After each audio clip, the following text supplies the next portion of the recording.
I didn't watch the Democratic debate last night since Marianne Williamson and Tulsi Gabbard were not in it, but this Beto O'Rourke moment stuck out to me. First, I want you to watch Beto O'Rourke before his election against Ted Cruz in Texas when he needed the support of Texans. Throughout West Texas, probably throughout Texas, you get a lot of questions on the Second Amendment.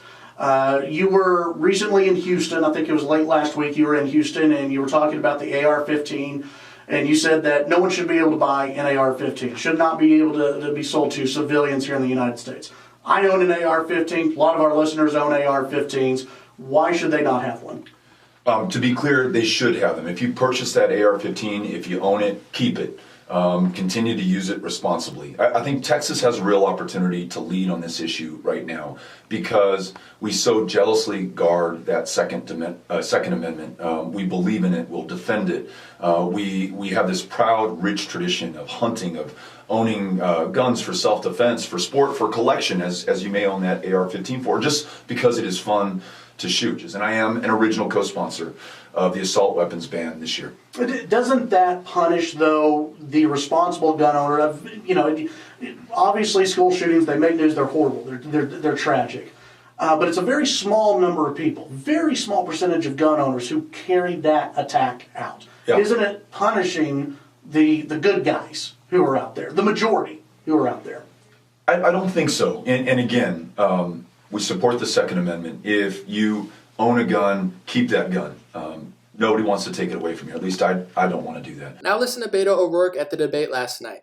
Hell yes, we're going to take your AR-15, your AK-47. We're not going to allow it to be used against our fellow Americans anymore. I own an AR-15. A lot of our listeners own AR-15s. Why should they not have one? To be clear, they should have them. If you purchase that AR-15, if you own it, keep it. Continue to use it responsibly. Hell yes, we're going to take your AR-15, your AK-47. We're not going to allow it to be used against our fellow Americans anymore. Yeah. Isn't it punishing the good guys who are out there, the majority who are out there? I don't think so. And again, we support the Second Amendment. If you own a gun, keep that gun. Nobody wants to take it away from you. At least I don't want to do that. Hell yes, we're going to take your AR-15, your AK-47. We're not going to allow it to be used against our fellow Americans anymore. So I think a lot of people on both sides of the aisle want to figure out, which one is it, Beto O'Rourke? Can you keep it or not? Are you not coming for the guns and that's just a conspiracy theory that people made up? Or do you actually want to take them, buy them back, or confiscate them? Listen, I understand there's a debate to be had, but I'm going to be quite honest. There's a lot of freedom in this country that politicians are trying to take and power grab from us. Citizen privacy has been under attack in this country for decades. Whether you go from Bush to Obama to Trump, everybody's known that, whether you're left-leaning or right-leaning. The freedom of speech has been under attack as well. They don't want you to say certain things, no matter what side of the political debate you're on. The corporations are coming for it. The politicians on both sides of the aisle are coming for it. The First Amendment, the cornerstone of our democracy, freedom of speech, is under attack. In states like New York and California, medical freedom is under attack. They're passing something in California now. Even if you're a liberal reporter, they're now banning you if you don't agree with them.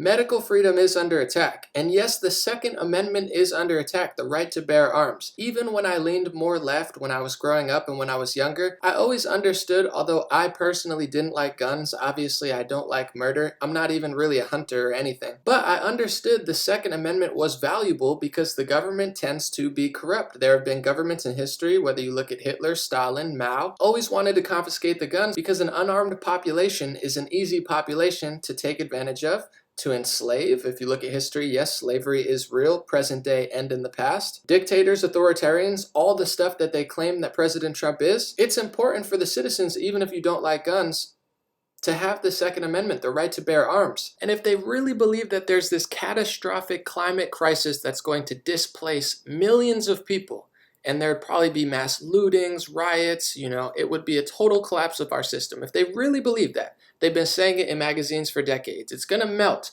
It's going to freeze. It's going to dry. It's going to rain. It's going to storm. It's going to get out of control.